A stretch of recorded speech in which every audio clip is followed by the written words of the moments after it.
at noon Eastern. Book TV, every weekend on C-SPAN 2. From Full Circle Bookstore in Oklahoma City, investigative journalist Andrew Gumbel reports on the bombing of the Alfred P. Murrah Federal Building in Oklahoma City on April 19, 1995. That attack, executed by Timothy McVeigh and Terry Nichols, killed 168 people. Mr. Gumbel's research, with the assistance of his co-author Roger Charles, includes the use of government documents, a correspondence with Terry Nichols, and over 150 interviews with individuals ranging from the prosecution and defense teams to members of the radical right and law enforcement officials.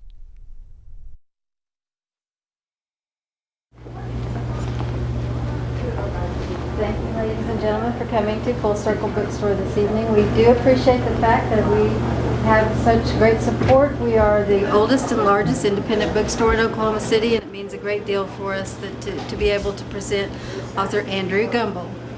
Thank you so much. Thank you all for coming tonight. This is a very somber subject. Normally when you do book tours, you go to different cities, you talk about connections that the place has with whatever you've written about. This is a rather special place in this context, and I'm certainly not here to tell you your own story of what happened in this city 17 years ago, because I'm sure you know it much better than I ever will. And one of the things that's always moved me when I've come here is, first of all, how warmly I've been welcomed by everybody, but also how profoundly the bombing touched everybody here. It's a relatively small place. I've never met anybody from Oklahoma City who wasn't touched in a personal way, in some way, by the tragedy. The first time I came, I spoke to a number of the relatives of the victims, especially the children who died in the daycare center. And I thought, you know, I'm a British foreign correspondent. I've been to a lot of not terribly pleasant places around the world. This is just another assignment. And then, having spoken to them, I went down to the memorial and saw that fence with all the pictures of the dead children and the teddy bears and everything else. And it just got to me in a way that, you know, still is with me now. I went to the memorial this afternoon again, and it had the same effect.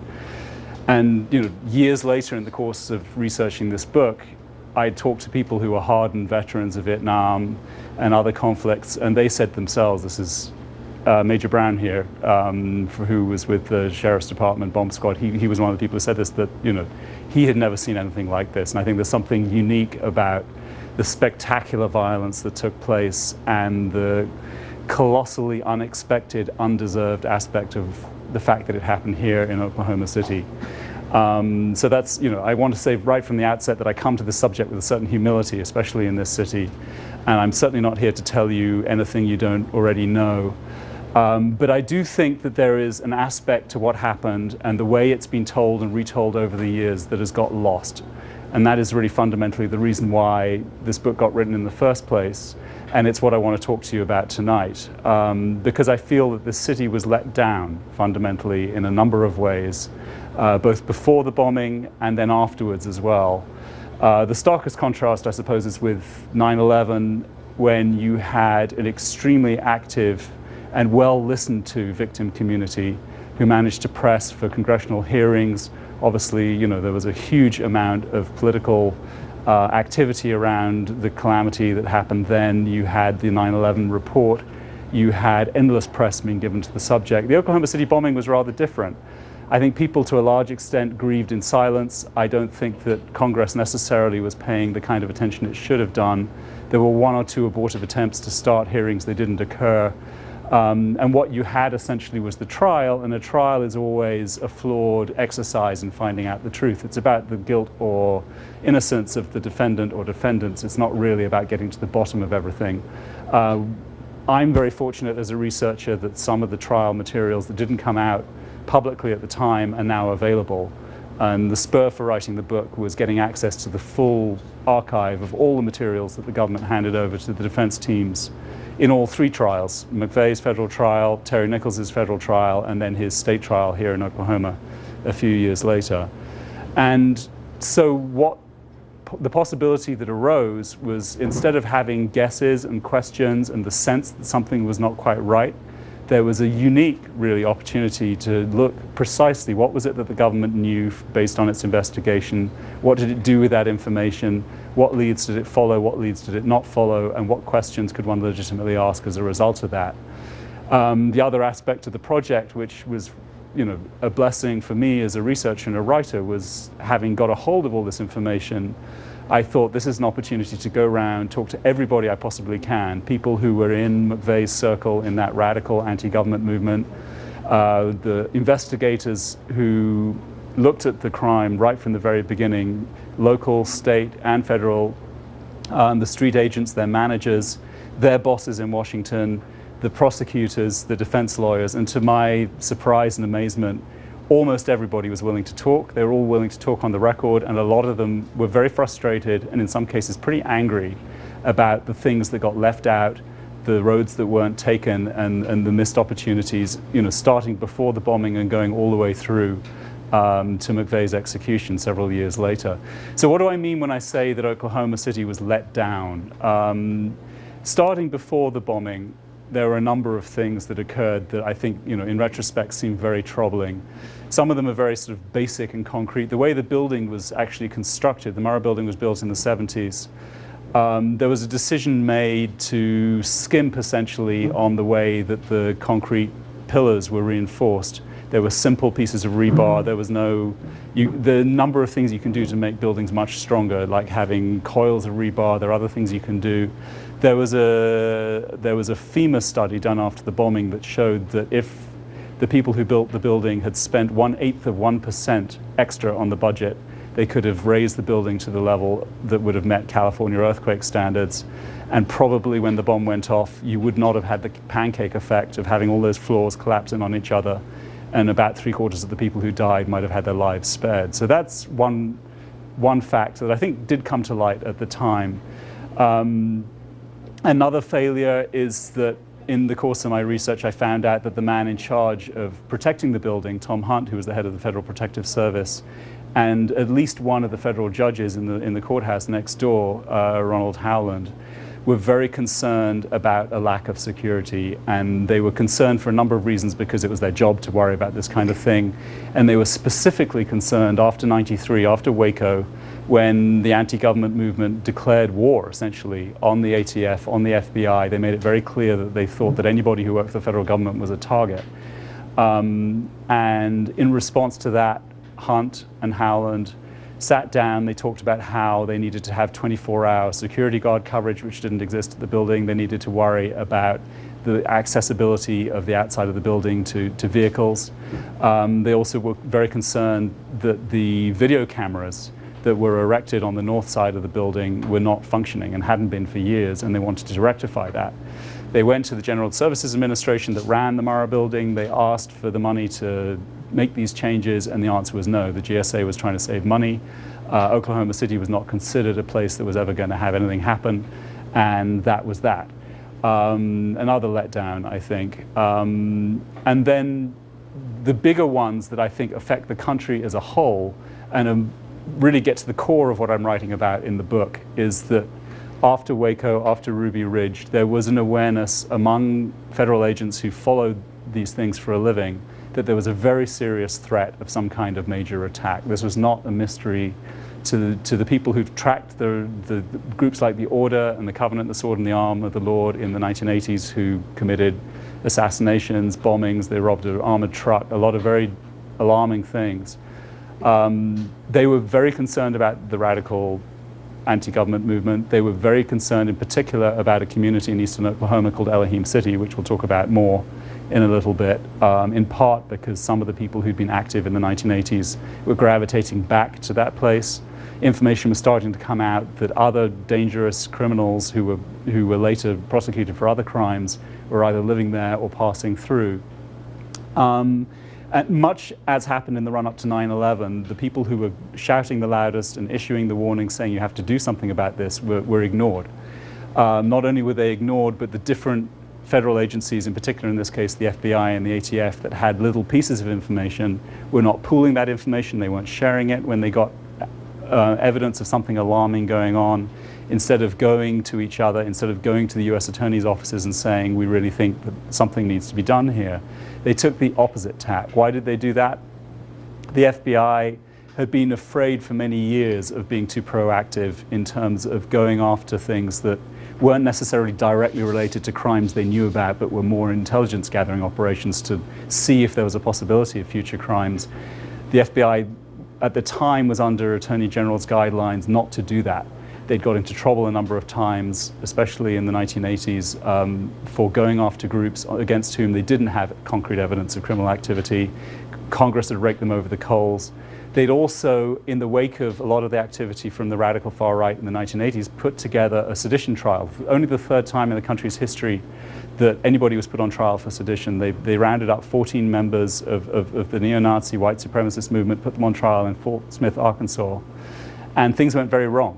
The judge decided he was going to dispense with the usual jury selection procedures. He picked the jury himself. They were all white. They were all notably uneducated. He made sure that none of them knew anything, had heard nothing, had read nothing in the newspapers about the crimes and the people on trial. And the jury, two of the members of the jury fell in love with two of the defendants. One of them actually got married to one of the defendants.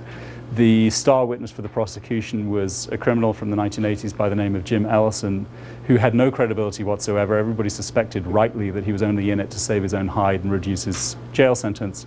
Upshot of this was everybody was acquitted. The FBI promised itself after that if anything ever happened again from the radical far right, they were going to prosecute the crime at hand and they were not going to look for any links to the broader radical movement. And that's exactly what happened when the bomb went off in Oklahoma City. The ATF, meanwhile, did not operate under the same strictures. It didn't have to have, it had no Attorney General guidelines. It had problems of its own. There was a sense that the ATF was primarily responsible for the disasters at Ruby Ridge in Idaho in 1992, when there was one botched siege where people died needlessly, and then primarily responsible for initiating the siege at Waco the year after, which also ended in terrible tragedy and the deaths of dozens of people.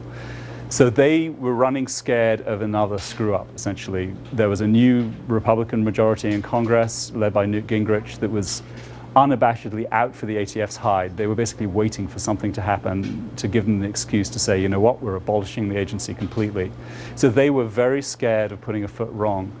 As it so happened, they were looking at a man from Tulsa by the name of Dennis Mahon, who was active in the Ku Klux Klan, had gone to Germany, had participated in cross burnings, had Nazi connections around the world, and they're very concerned about him. They felt that they were suspected that he'd been involved in a lot of criminal activity.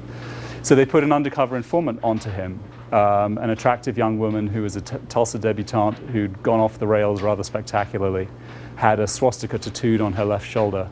Mahon then took her to Elohim City, and she spent a long time there in the fall of '94 and started hearing people talking openly about plotting to blow up federal buildings, talking about war against the government, talking about mass shootings, and so on and so on. What was the ATF's response to this? What they should have done, arguably, is to go to the FBI and just say, look, we don't have the operational capacity to deal with this, but you should know about this. You've been concerned about Elohim City for as long as we have. This finally gives us grounds to open a proper investigation, and let's see what we can find out. Probably, if that had occurred, and this I was told by the man who was the head of the ATF at the time, on the record, he said, you know, if we'd kept an informed operation up there, we probably would have found out about the bombing and we would have been able to prevent it. Really a startling thing to be told. Instead, what did they do? They started hearing all these alarming things from the informant, whose name was Carol Howe, and they decided if we keep hearing these things, we're going to have to take action because this is more than we can possibly ignore. So what we're going to do is close down the informant operation and effectively block our ears and close our eyes and hope for the best. And that's what they did. She was taken out of action in March of '95, just a few weeks before the bombing. And then after the bomb went off, there was a collective sort of sense of whoops. And the first thing they did, in fact, was to reactivate Carol Howe, who they had ostensibly tarred as being mentally unstable and unfit to be an informant, and sent her right back into Elohim City to say, go find out what you can. But by then it was really too late. A lot of the people who were most suspicious had left Elohim City in the few days before the bombing. She herself was widely suspected of having been an informant at that stage because she disappeared so suddenly. She was told if she went back to Elohim City her life would be in danger, and so she didn't. What is really shocking, though, is that from the point of view of the FBI and the ATF, talking to the agents who were deeply concerned about this problem, they fully expected that the FBI would send somebody else in. They'd send agents in. They'd start interviewing people. And they never did. In the meantime, all kinds of other things were going on here in Oklahoma City, which again, I think did the city a great disservice.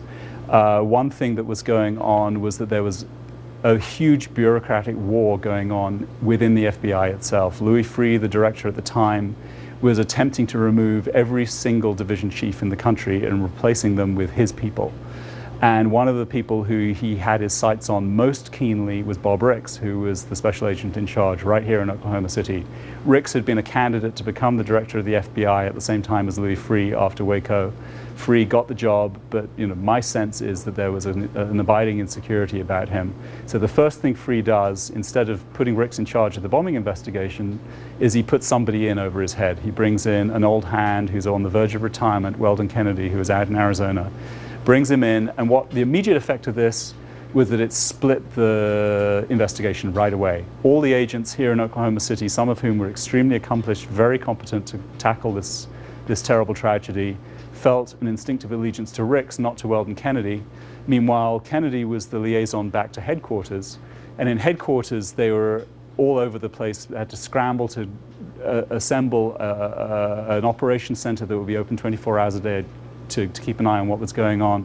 So there was tremendous confusion in the first few days. And I think that led to a lot of misguided decisions. Essentially, I tell this at great length, there was this very roundabout, panicked, ultimately very successful attempt to track McVeigh.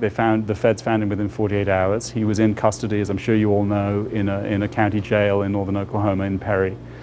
He'd been pulled over by a highway patrolman who saw he was missing a license plate. They got to him just in time before he was about to be released on bond for his traffic offenses and for carrying a concealed weapon. And they also, through McVeigh, rapidly realized that they were interested in a pair of brothers called Terry and James Nichols. What was unfortunate in all the scramble of those first few hours is that everything that the task force here in Oklahoma City knew was being transmitted by the ATF to all its field offices around the country. So you suddenly had hundreds of potential leakers to the media, and sure enough, the news about Terry and James Nichols got onto the radio the same day that McVeigh was taken into federal custody. Both Nichols brothers heard this on the radio, and they immediately took evasive action to make sure in their minds that they weren't going to be besieged and possibly killed by the feds, because they were terribly paranoid and anxious about that. But also from an investigation point of view, it meant that any possibility of putting them under surveillance, tapping their phones, see who they were talking to, see what else might be out there, came to an immediate and crashing halt. And really that was the beginning of an unraveling of the potential of really getting to the bottom of what had happened in the bombing. Over the next month or so, there was a tremendous attempt to look for other co-conspirators, in particular John Doe 2. There were two people who were seen renting the Ryder truck 2 days before the bombing. There were sketches put out known as John Doe 1 and John Doe 2. John Doe 1 was assumed, I think a little over hastily, to be McVeigh. John Doe 2 was a total mystery. And for a month, the feds looked everywhere. They even suspected Terry Nichols' 12-year-old son, Josh, for a while, because he was a big kid. It was rather preposterous to think that he could have possibly been there without his father. And his father was very protective towards him, but for a few days that was their conviction. They looked at other people as well, but ultimately they couldn't figure out who this John Doe 2 character was. And so after about a month they decided he didn't exist, and they came up with a theory of misassociation, that the employees at the body shop where the Ryder truck was rented had muddled up what had happened on the Monday with what had happened on the Tuesday. And there are grounds which, I can go into this afterwards for doubting that as well. It was a very convenient way of just putting that issue to rest. Meanwhile, there were a number of other people who had come to light as potential suspects. And one by one, the FBI and the Justice Department, because a number of very senior lawyers from Washington came out and cut these deals themselves, decided to tell these people, if you can tell us everything you know about McVeigh, we're going to overlook everything else. And that happened with 5 or 6 different people. So the potential for pursuing them as suspects closed down. And as I say, the interest in looking further afield grew narrower and narrower as time went on. The prosecution in particular was very worried that any kind of extra investigation might not lead to useful leads, but would only give ammunition to the defense teams at trial, who could then use it to argue, you know what, you're saying that McVeigh is the mastermind, but maybe he wasn't. Maybe he was a bit player. Maybe he was just the driver. Maybe the real people are still out there. So there was a conscious closing down of the investigation, and it wasn't something that was decided monolithically. Just to give one example of a major dispute about this, if you ask most rank and file investigators from the FBI or the ATF, they'll tell you they would have worked 24 hours a day for as long as it took to get to the bottom of this mystery. But just to give you an instance of how that wasn't possible, a roadblock was set up by the FBI outside Geary Lake in Kansas, just to ask people passing by, did you see something in the days before the bombing? The feds had a pretty good idea that that was where the bomb was mixed, on the 18th, which is in fact where it was. And they stopped people, and what they found out is that a lot of people had seen a Ryder truck, not only on the 18th, the day that it was there, and when Terry Nichols and Tim McVeigh, at least those two, were building the bomb, but they'd seen a Ryder truck for several days in a row the week before. And it couldn't have been the same Ryder because that Ryder was only rented on Monday the 17th. At the same time, there was also a reported sighting of a second Ryder truck at the motel in Junction City where McVeigh stayed for the few days before the bombing. And Bob Ricks, amongst others, because I asked him about this, felt, this is a terrific lead. We need to find out what this second Ryder truck is about.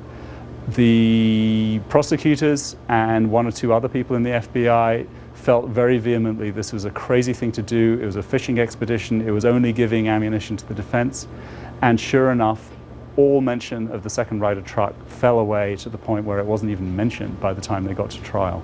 And there were, there's a whole book full of instances like this where I not only try and denounce the things that were missed, but also try and account for it, because it's a very complicated mechanism.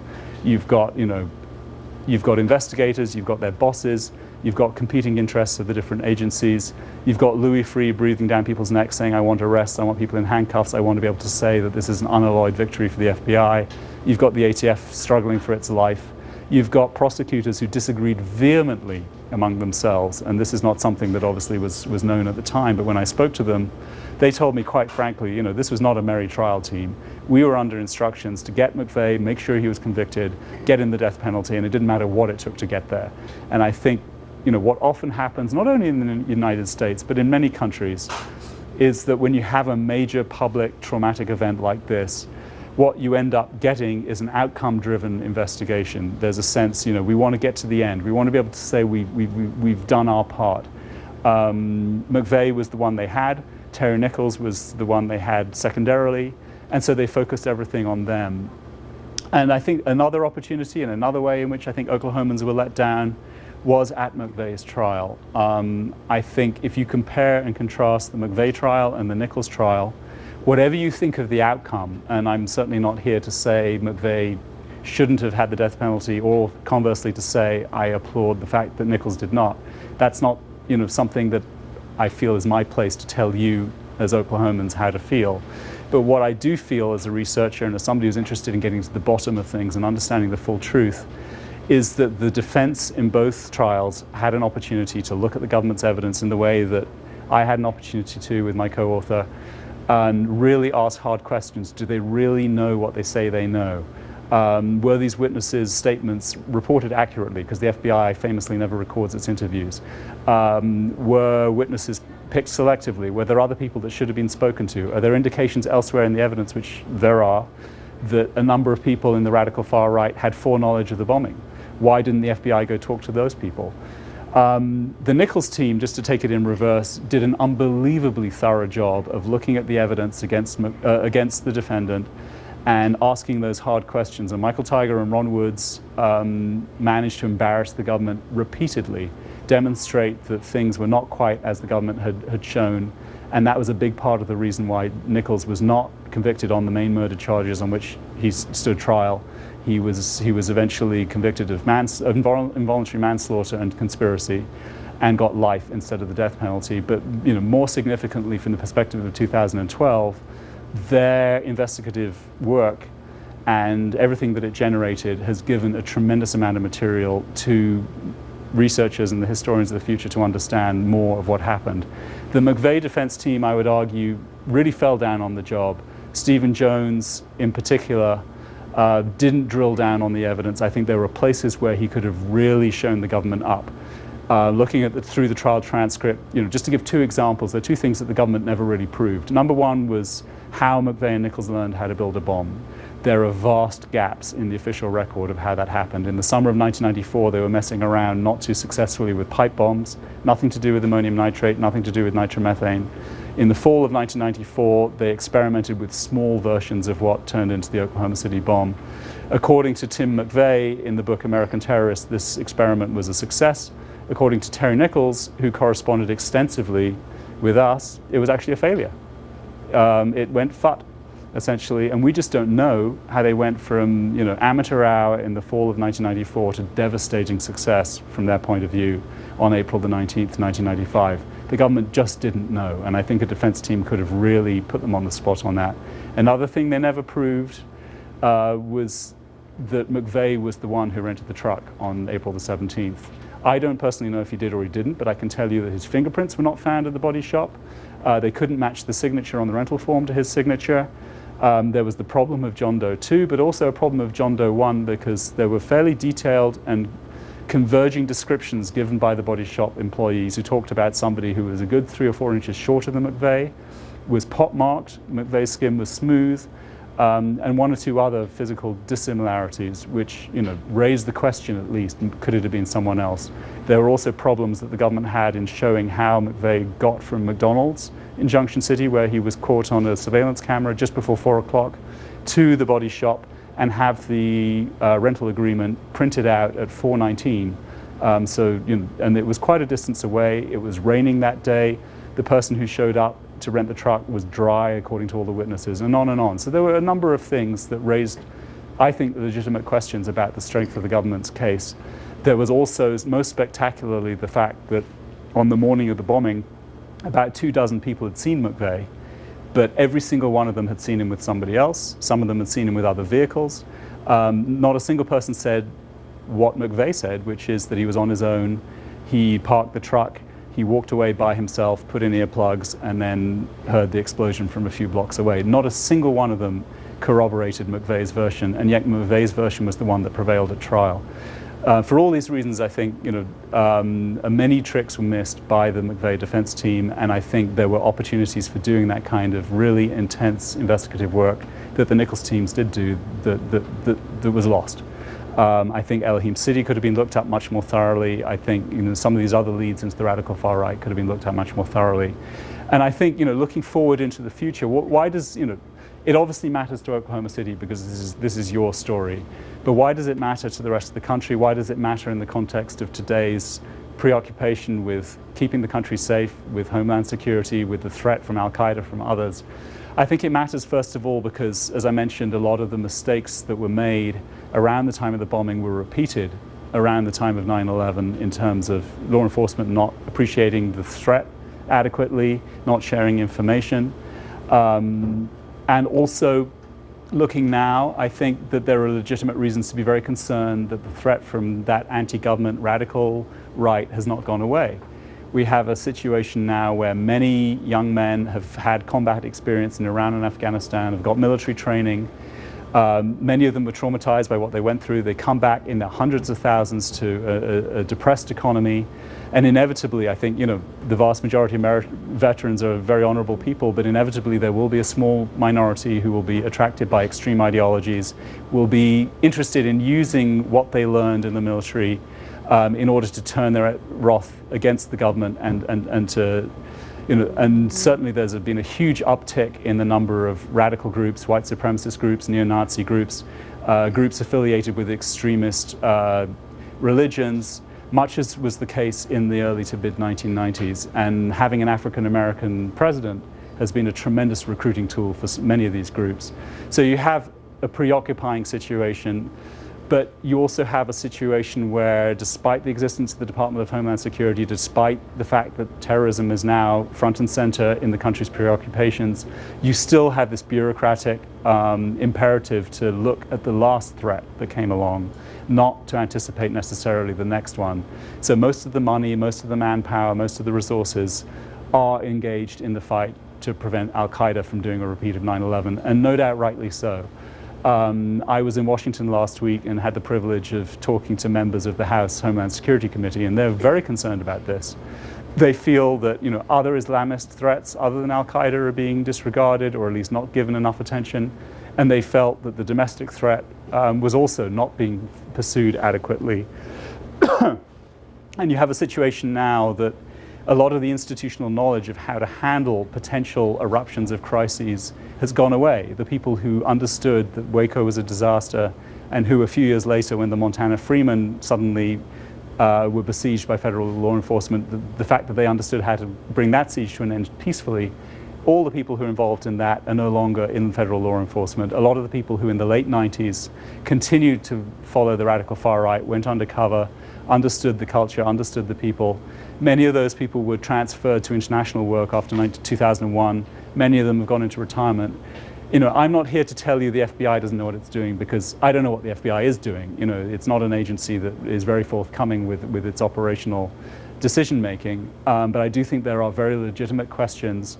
Have the lessons of what went wrong around the time of the Oklahoma City been articulated? Have they been learned? Have the knock-on effects on 9/11 been fully appreciated? And are we now ready to face future threats? And I can certainly tell you some things have got easier. That restriction on intelligence gathering has been lifted. There are obviously potential abuses involved in lifting it, which is why they were imposed in the first place. But the FBI can no longer say we're not going to investigate so-and-so because we're not allowed to. That has gone. But there are other things that are still negatives in terms of looking at the ability to assess threats. The FBI and the ATF still hate each other. They're both in the Justice Department now. The ATF used to be under Treasury, but it hasn't helped anything. And when the ATF was involved recently in the scandal of walking guns over the border into Mexico, the Fast and Furious operation, all the FBI guys I talked to were fuming. There was literally smoke coming out of their ears saying these people are irresponsible, they're borderline criminal. How can law enforcement agencies representing the United States behave this way? And on and on. So nothing has changed in that respect. And I would also argue, and this is the outsider Brit talking, that independently of the politics of the Second Amendment, and I don't want to get into that particularly, it has to be a problem that anyone who has a criminal intention has tremendous access, far more than exists in other countries, to deadly firepower. There's a tremendous amount that you can access legally, but there's also a tremendous amount that you can access with relative ease that is illegal in terms of explosive materials. You can't buy ammonium nitrate in any great quantity anymore without sounding alarm bells, but plenty of other materials that could be used to devastating effect are not that hard to get a hold of, and this is something I think should be a concern for everybody. So I have gone on for quite a long time. I would love to know your experiences, the things that may have concerned you, whether the very fact that somebody comes from outside of Oklahoma and starts talking about this is something that upsets you, it's something you welcome. I don't know. I would love to just have a conversation as much as a Q&A. I'm an authority only to the extent that I've gathered information myself. Some of you may be authorities in your own right, and I would love to hear what you have to say. So I will do the moderating, as I'm the only one up here, and I'll try and call on everybody once before I have people come back for a second time. So, sir, I saw you over here. Raise your hand first.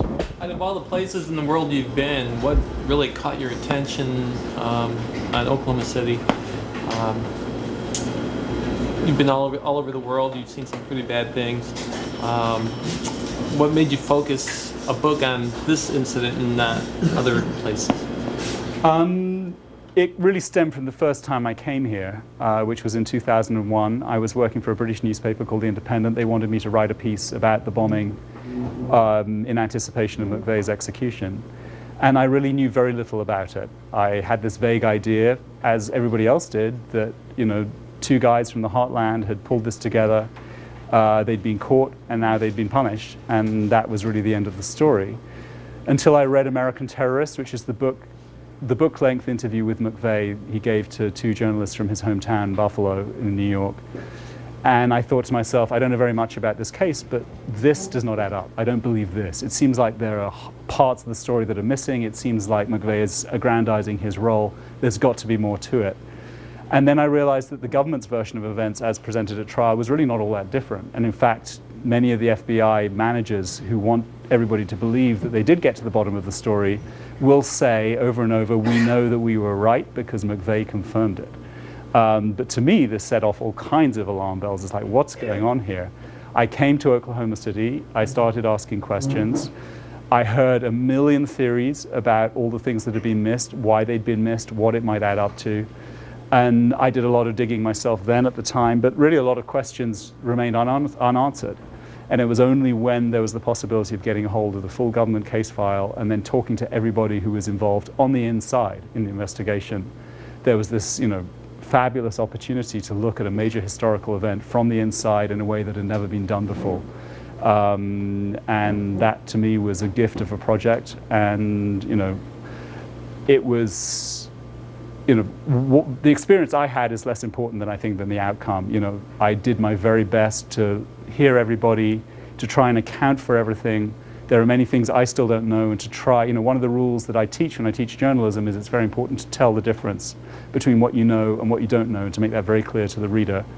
That's what I tried to do with this project. There are puzzles that I managed to solve. There are others that I didn't manage to solve, but at least I managed to ask the questions, I hope, a little more sharply than it was possible to ask them before. Yes. First of all, I'd like to thank you for coming out here. I read your book as soon as it came out. I had it pre-ordered, and it's excellent. Thank you. Thank you. For the audience, I'd like Janie Coverdale is here. She lost her 2 children in the nursery center there in the Murrah Building. So I'd like to recognize her. And Colonel George Wallace is actually on the Oklahoma Bombing Investigation Committee. And my question is that, like I said, I really love the work. The closest thing to a literary orgasm at many points while I was reading this stuff, because I've been looking into the bombing for years. I'm a filmmaker. We just released a documentary on the bombing called The Noble Lie, Oklahoma City, 1985. Actually, I'd like to present you with a copy, courtesy copy here tonight. Sure. My question is, the subtitle is what the investigation missed and why it still matters. Yeah. So I would like your viewpoint on why, for some reason, I failed to see an indictment of current office holders who may have been involved with the cover-up, and I'm including Eric Holder, who's now Attorney General of the United States, who was directly responsible, put in charge of the cover-up of the murder of Kenneth Michael Trentadue, who was murdered in federal custody just a couple of months after the bombing because the FBI thought, mistaken identity, thought he was John Doe number 2, and Janet Napolitano, who was a federal prosecutor of Arizona at the time, where McVeigh was going around trying to recruit people for this plot.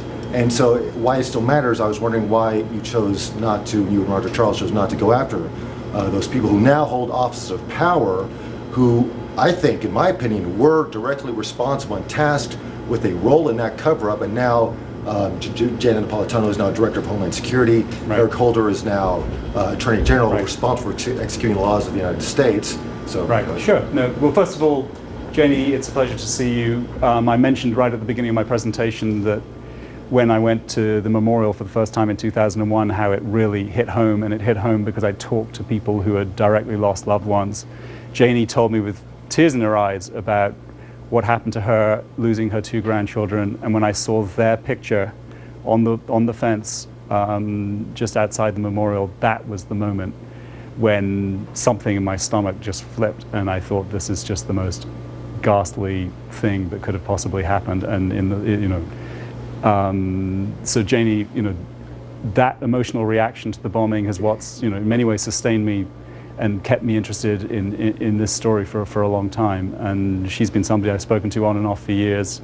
And I admire the courage of everybody who lost people in the bombing, and their ability to speak out and to have thoughtful ideas about what happened to them and why. So absolutely, I share what you're saying. In terms of the other issues you brought up with Napolitano, let me talk about Napolitano first. Napolitano was the U.S. Attorney in Phoenix. There was a tremendous amount of law enforcement interest in Kingman, Arizona, because McVeigh had lived there. His army buddy, who ended up cutting a plea deal with the government, Michael Fortier, lived there with his wife, Laurie. There was a whole community of anti-government activists mixed together with people who were involved in the crystal meth trade. It's quite an assembly of people. There was a man who ran a group called the Arizona Patriots by the name of Jack Oliphant, who McVeigh almost certainly knew. I started out this project very interested in the Arizona angle, and all the way through. But the short version of what I found is this. There were one or two people who should, I believe, have been scrutinized much more closely. One man in particular by the name of Steve Colburn, who was a chemist. He had worked at Cedars-Sinai Hospital in Beverly Hills in California. Very bright guy, but also very unstable. He knew how to build explosives. And the government was after him for a number of things, including a suspicion that he possessed an M60 machine gun, which he was caught with on video in California, and there was an arrest warrant put out for him in the summer of 1994, and he ended up disappearing into the desert in Arizona, and it appears he knew McVeigh. The FBI, in the course of their investigation, established that McVeigh and he had exchanged letters, and a decision was made in May of 1995 that they were going to overlook everything about Colburn except what he could tell them about McVeigh, to corroborate the fact that they'd been in touch, that McVeigh had tried to recruit him, because it helped establish McVeigh's motivation for the bombing. They overlooked a number of things about Colburn, his bomb-making ability, the fact that his own uncle had said how he'd always been afraid that Steve would turn into a mad bomber, that he felt that Steve was fully capable of carrying out the bombing. They ignored testimony from the people who were sharing a shack out in the desert with Colburn, who said that on the day of the bombing he looked at the TV and seemed to claim some kind of ownership of it. He talked about nitromethane. He talked about bombing a federal building in the days before the bombing. The FBI and the Justice Department overlooked this completely. Coming back to Napolitano, I'm not sure that that was her decision. And again, I get this from the documentation, that a woman by the name of Donna Buscella, who was the #2 in charge of all U.S. attorneys, came out to Arizona and sat in on that meeting with Steve Colburn on the 20th of May, 1995. And she was the one who signed off on that decision. I don't know what the mechanics of that were because no one's spoken to me about it. Most likely the decision came from very high up in Washington, and for the reasons I elaborated earlier. They made a very deliberate decision, let's get the stuff on McVeigh. And I also know that people within the FBI had this sense, that Steve Colburn was just too crazy to be effective in any kind of serious plot. I don't know if that assessment was correct or not.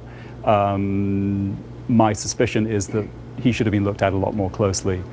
I'm not aware of Janet Napolitano directly closing down any lines of investigation herself, which is not to apologize for her necessarily. It's just what you know versus what you don't know. I don't know.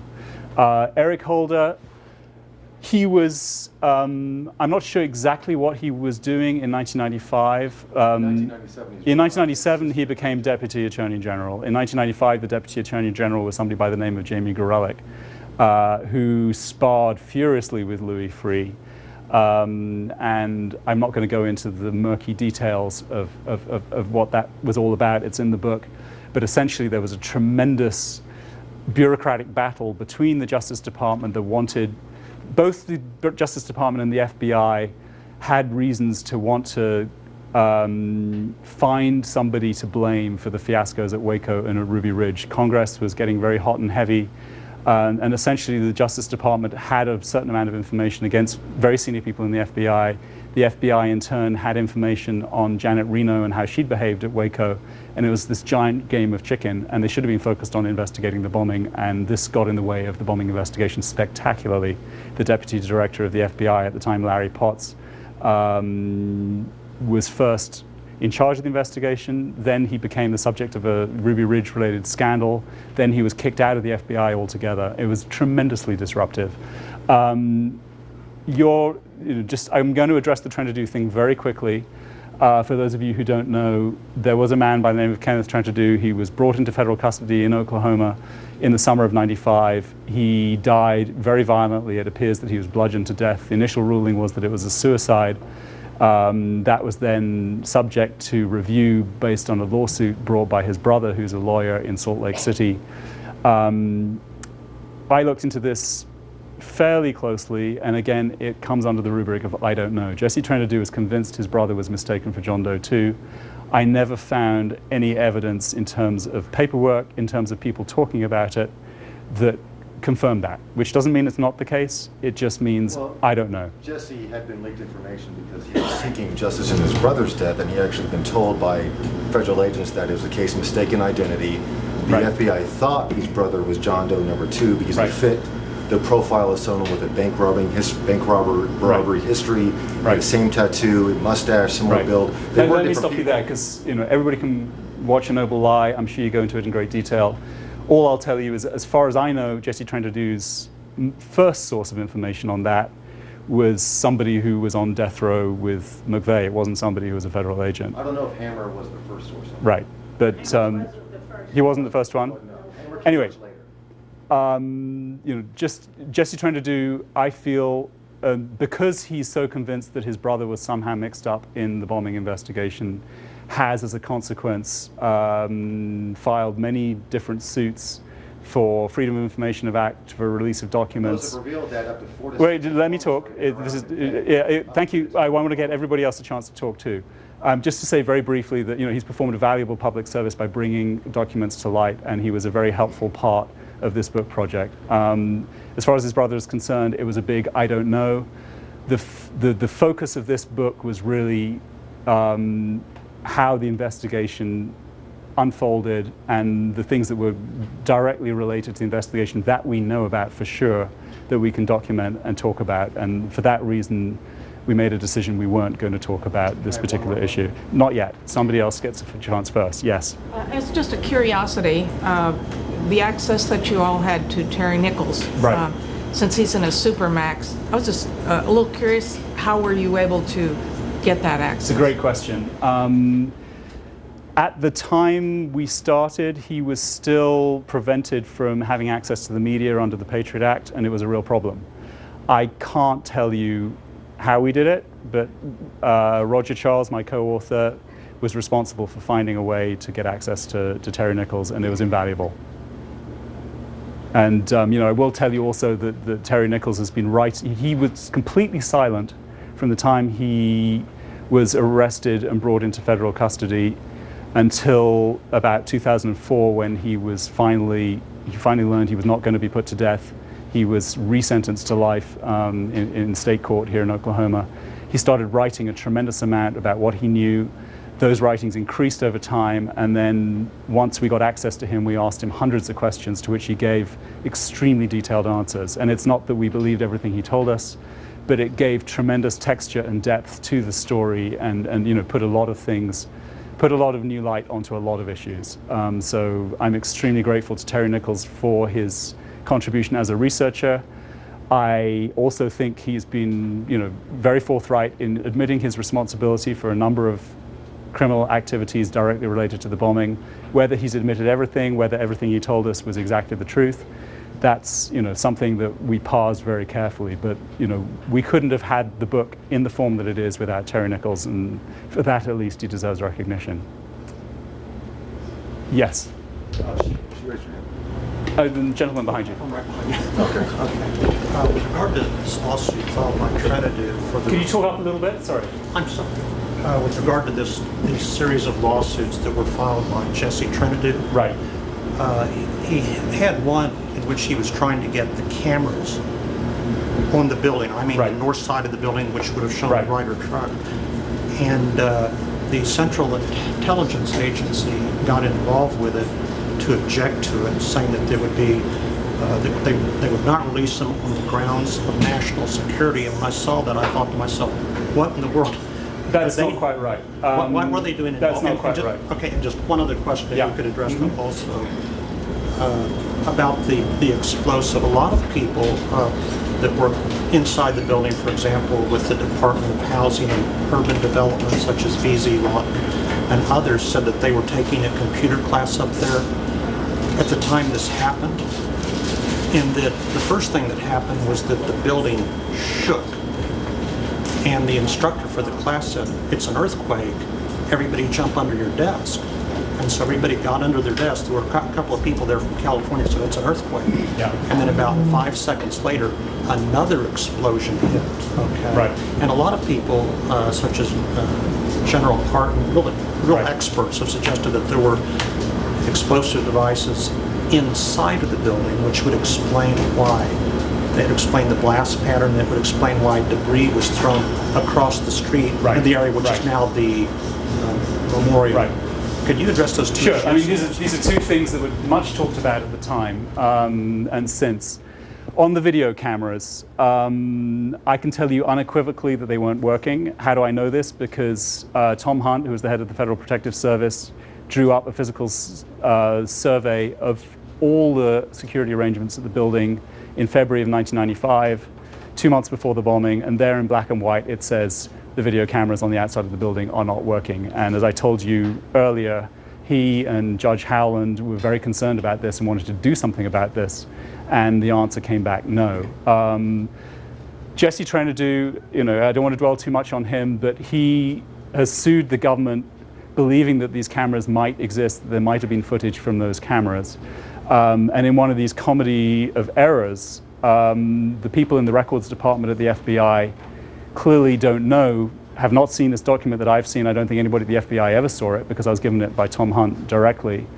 And they're operating on the basis, well, we're not sure if this footage exists or not, so we're going to fight this on legal grounds, and cover our bases either way. And this has been going on now for years, but I can tell you definitively that the cameras were not working. The CIA thing is actually a different part of what Jesse Trenadu is suing over, so I'll leave that to one side. As far as the explosion, the fact that a lot of people, not just in the HUD office, but many people felt a sort of a double thump, that there was an initial shaking and then a much bigger blast that came somewhere between, I think, 7 and 11 seconds later. This was something that there was a geologist out at Norman who first thought that there might have been 2 explosions. His boss and the US Geological Survey then explained why they felt that that was mistaken. I've spoken to a tremendous number of explosive experts, and the explanation that was given to me is that what happens when you have a big explosion like that is it creates a vacuum. And then a few seconds after the initial blast, you get something called a negative blast wave, where the air sucks back in, and that was what impacted the building hardest, much harder than the initial explosion, and that's what sheared the columns, and that's what caused the pancaking effect that caused so many people to die. Yeah. Yeah. Let's talk about you mentioned in your speech about the fact that the explosive device was made at Erie Lake. Yeah. Which is quite some ways away from Oklahoma City. Right. Now, when you mix fuel oil and ammonium nitrate, you can't blast it. You can't do it after 25 minutes. That's all you have to set it off. All I can tell you on that subject is that, very briefly, both Terry Nichols to us and Timothy McVeigh to the journalist from Buffalo gave detailed descriptions of the composition of the bomb. I showed it to endless experts in government, out of government. They all said both these devices would essentially work. What is interesting is that they're very different from each other. Different from each other in terms of how they describe the bomb being built on the 18th. Which then raises the question, McVeigh claimed to be the mastermind, but he has way less detail, and his design seems much less logical than Nichols is. So, the question I ask in the book is, well, this raises the possibility either was Nichols the mastermind of the bomb, or was there someone else who was showing them what to do and Nichols just remembered better than McVeigh what they did, which again is another one of the big open questions. I heard from no credible explosive experts that it was not possible to transport the bomb the way that McVeigh described it being transported. That's not something that anybody I came across, with real credentials said was a problem. Let somebody else have a go. Yes. Well, this gentleman pretty much asked the question that I was going to ask. Right. I worked for Bank of Oklahoma about a block south of where the Murrah Building was. So it was quite a different experience in as much as all the facts that have come out since then. It was more of an emotional thing that everybody downtown experienced. Not only the people personally involved at the building, but the whole downtown area experienced quite an emotional shock for a whole day. There was a lockdown for 2 miles around the downtown area. I don't know how quickly that happened, but I know you could get out after a while, but you couldn't get back into that radius. Do you know anything about that? Well, actually, there was a big problem in terms of investigating the bombing in the way in which a perimeter was set up around the crime scene. That it actually wasn't done properly. And this was a big part of the reason why the FBI failed to gather the forensic evidence to be able to make any meaningful conclusions about the device that exploded, and they were absolutely taken to the cleaners at court over that for a couple of reasons. Number one, because the defense had a terrific forensic lawyer by the name of Chris Tritico from Texas, who pulled them apart piece by piece, and secondly because the Justice Department Inspector General came out with a report about the FBI crime lab in the middle of jury selection in April of 1997, blasting the FBI crime lab over Oklahoma City and a number of other high-profile crimes, showing how they'd done their work backwards. They'd taken evidence from elsewhere to draw conclusions about the composition of the bomb, and they effectively blew the chance to put together, a compelling forensic case for what had happened. There were a number of failures, and some of them were understandable because, of course, the first impulse right after the explosion was to save as many lives as possible. So people were tramping in and out, and it was a crime scene and a rescue scene. When there was an initial follow-up bomb alert at about 10:30 in the morning, so an hour and a half after the initial blast, which gave the federal authorities the chance to set up a provisional perimeter, but it was a very small one. It wasn't big enough, according to the experts, to say what you need is the entire debris field plus 25%. That did not happen for quite some time.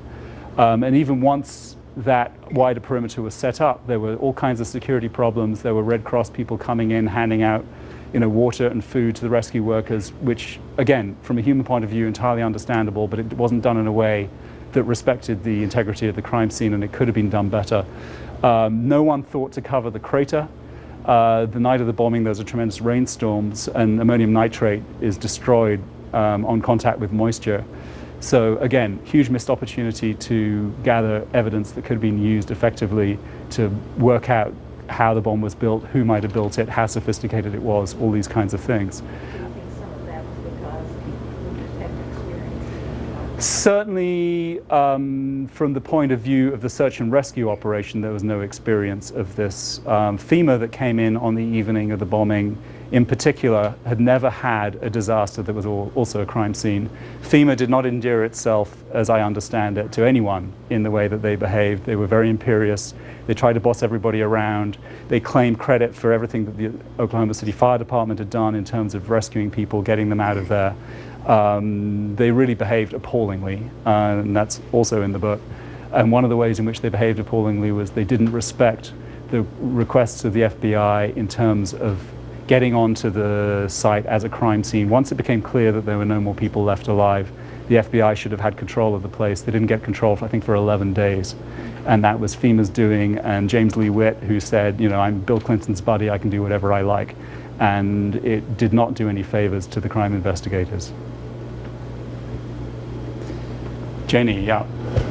Number one, the day of the bombing, I was working at the county assessor's office, which is about 2.5 blocks from where the federal building was.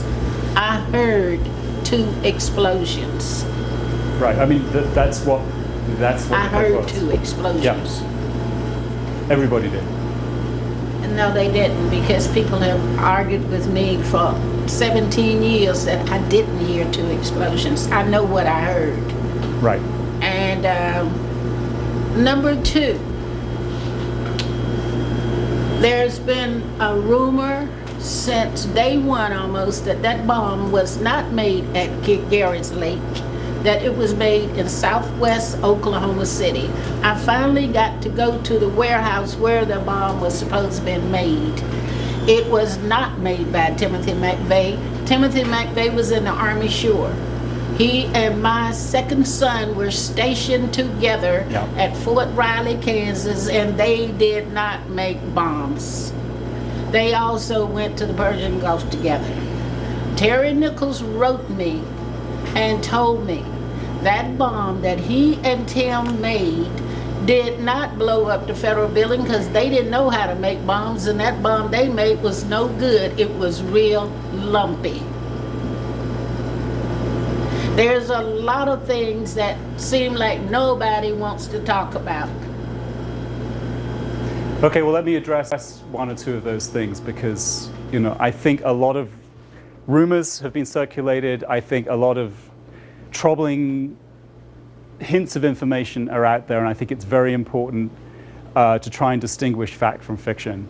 It is absolutely true that Terry Nichols has written, and he wrote this to us as well, that he wants to believe the bomb that he built with McVeigh was not the one that blew up the Murrah building.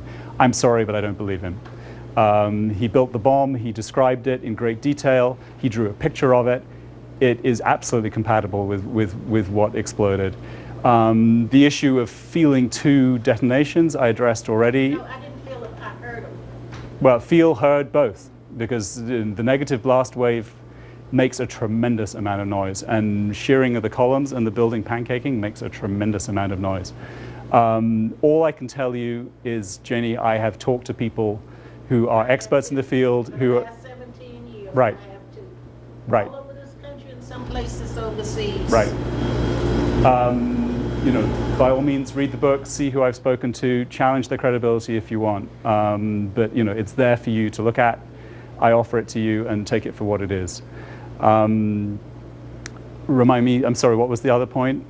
About them not building bombs in the Army? I think there is genuinely a question of how McVeigh and Nichols learned how to build a bomb that was this effective. If you talk to people in federal law enforcement, they'll say it's not that hard to build. But as I say, the record shows that to the extent that we know about McVeigh and or Nichols building devices, we have evidence of pipe bombs being blown up in Arizona. We have evidence of fooling around with small bottle bombs on the Nichols farm in Michigan, but nothing on the scale of the bomb that was detonated on the day. And I think it's a real question of how they built it with the confidence to know that it was going to blow as devastatingly as it did. And it is one of the genuine unanswered questions. Does anybody else have a question who hasn't asked one yet before we come back to... okay, yes, go ahead. Yes, down here. Could you talk a little about Strassmeyer and your interview with him? Sure. Andreas Strassmeyer is another. There are a number of really interesting, troubling, fascinating figures in this story. And one of them is a German national by the name of Andreas Strassmeyer, who was living at Elohim City for about 4 years, from 1991 until the summer after the bombing. And it's a real mystery to figure out who he is. Over the years, there have been suggestions that he was some kind of an intelligence agent, either working for the Germans to spy on the neo-Nazi movement in the United States, or that he might have been working directly for some US intelligence or law enforcement agency. There have also been suggestions that he was a true believing Nazi. His grandfather was one of the earliest members of the Nazi Party, and that maybe he went to Elohim City to wage war against the federal government and was a true believer. I talked to him for about 4 days straight, and it was absolutely fascinating. The reason he became involved in the investigation was primarily because he had met McVeigh at a gun show in 1993. He'd given McVeigh his business card, and 2 weeks before the bombing, McVeigh made a phone call to Elohim City, and it later emerged he was asking for Andy and said that he was going to be coming through shortly, which raises the question, did McVeigh go to Elohim City in the days before the bombing? And in the book, I found no conclusive evidence, but a lot of evidence to suggest that he might very well have done in search of other co-conspirators and in search of other help. Again, another lead in the investigation that was completely ignored. But it also raises the question, what does Strassmeyer know? Was he himself involved in the plot? Just to give you the very short version, because some of it is supposition, some of it is guesswork, but the impression I got of him from meeting him and from talking to him at great length about all of these things is I don't think he would have ever spoken to me if he'd been involved in the bombing directly. Having said that, I think he knows a lot. He didn't tell me what he knows. I think he and McVeigh were extremely good friends. He talked very fondly about McVeigh. He had this incredible memory of their every interaction, which suggests to me that it wasn't just 10 minutes at a gun show in 1993, but was a relationship that went on for much longer than that. And the impression I got is here he was. His father was a prominent politician in Germany. He had a fascinating background, which I dug into, which hasn't, as far as I know, been previously known, that he spent a lot of time in Israel. He was put on patrolling duties near the Golan Heights with the Israeli army. He met General Raphael Eitan, who was the architect of the 1982 invasion of Lebanon. He had remarkable access to all kinds of very high-level people. He goes back to Germany. He's still in the German army at that stage, and he's seconded to the intelligence work. Again, Strassmayer himself confirmed this to me. And it seems that he had some kind of, intelligence-related connection going. He comes to the United States. The first, one of the first people he contacts is a CIA operative by the name of Vince Petrusky, who, according to Strassmayer, was interested in hiring him to do black ops operations to do with introduction of drug trafficking on the U.S.-Mexico border. Vince Petrusky was hoping to get a job in the administration of George Bush, the senior, when he became president. He didn't get that job. Strassmayer then couldn't go and work for him because it all fell through. And everything I found out suggests that Strassmayer sort of fell apart at that point. He became listless. He didn't know what to do. He showed no interest in getting a job. He showed no interest in leaving the United States. He fell in with a lawyer whose job is to represent members of the radical far right by the name of Kirk Lyons.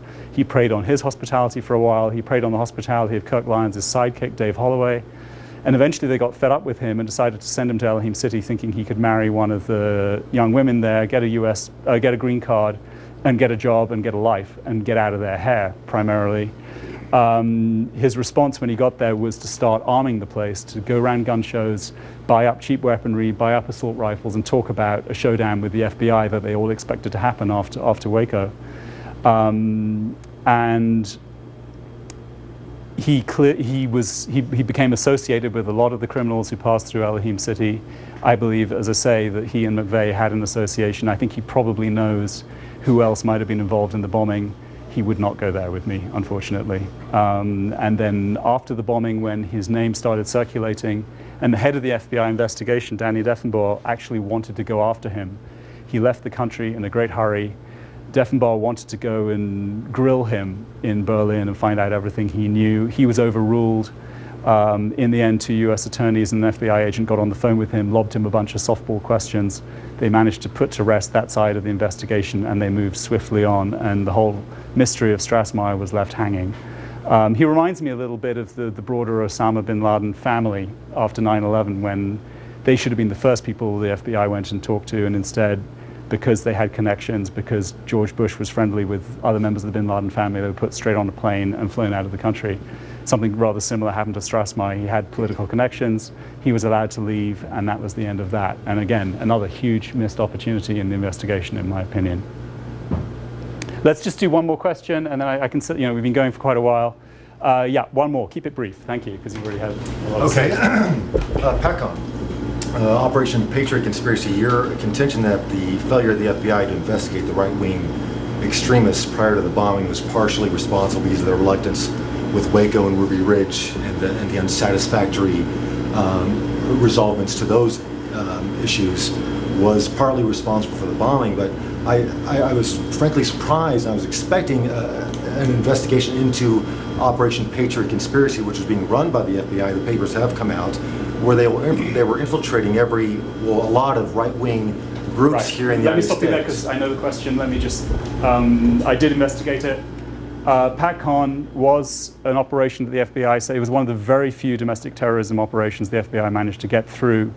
It started in 1991, and it started because an informant told the FBI that he had heard among a group of Texas militia people that they were plotting to assassinate FBI agents. The informant had health problems. He wanted money.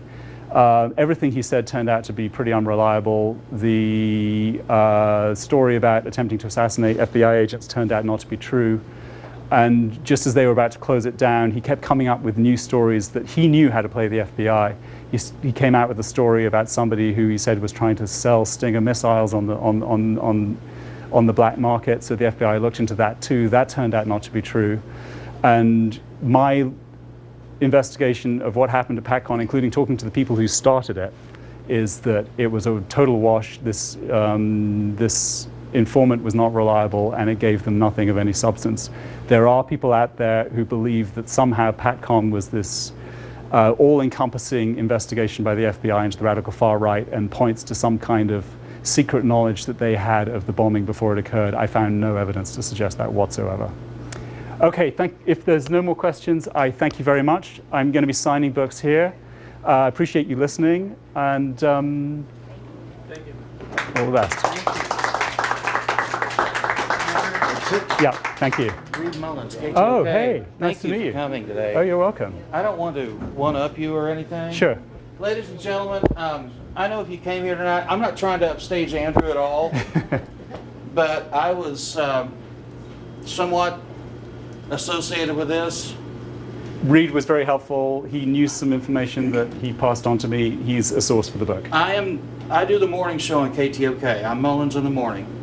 And number one, we never look like we sound, so if I don't look like what you think I look like, then that's okay.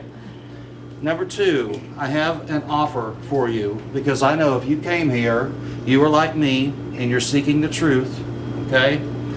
And this is not going to make it into your edit on the video, because I'm going to offer you a once-in-a-lifetime opportunity of a tour of the bowels of this building, which in 1995 housed the FBI offices. 4 floors in this building, but it's a walk, and you have to do 2 flights of stairs of about 10 steps apiece. So if you'll do that, waive any liability against, okay? And no photography. And 3, I was never here. That's why it doesn't make the edit. I would be happy to take you on this. Is anybody wanting to do that? Because this is the place that they took Tim McVeigh from Perry. He was on a helicopter to Tinker Base, and he came here, and I will show you where they took him if you're interested. Okay? Can you wait till we get our books signed? Oh, absolutely. Yeah. No. Yeah. No, we're going at midnight. No. No. Please, get your book signed. See Andrew. Right. I want to acknowledge one other person. I've acknowledged him briefly earlier, and that's Major Stanley Brown, who's sitting here, who was with the Oklahoma County Bomb Squad. He was a major in the National Guard. He wrote a journal on the day of the bombing that he very graciously shared with me. He hadn't shown it to anybody before. Tremendous asset for this book, and I want to recognize him and thank him very much indeed. My way out of town. Right. And I stopped in here, and I've got to get out of here. Okay. Where do you live? I live here in Oklahoma. Oh, you do? Yeah. Okay. I worked for the Oklahoma Bombing Investigation Committee and helped work on their report. Oh, you did? Yes, and I hope our book was not very mainstream. Right. My name's Susan. Address it to me so I can keep this forever. Okay. Anyway, so I wish you all the success with this. Thank you. There's stuff people have to know that just never, ever, came out. The investigation was very disappointing. This event was hosted by Full Circle Bookstore in Oklahoma City. To find out more, visit fullcirclebooks.com.